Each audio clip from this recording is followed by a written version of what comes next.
अरे अश्विन, मला ना माझा नवरा शाहरुख खान असावा असं वाटायचं. अरे माझ्या आईला तर धर्मेंद्र आणि आजीला देवानंद आवडायचा.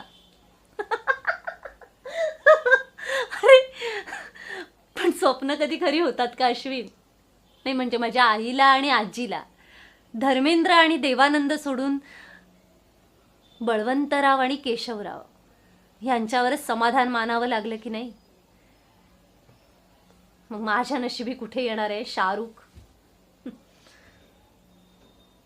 एक्सपेक्टेशन खूप असतात रे आपल्या स्वतःकडून, पण कंडिशन कुठे आपल्या हातात असतात. मग काय करा आयुष्याची ॲडजस्टमेंट.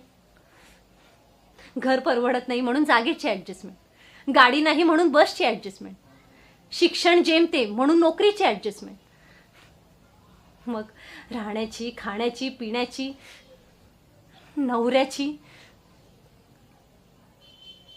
बाळाची देखील ॲडजस्टमेंट.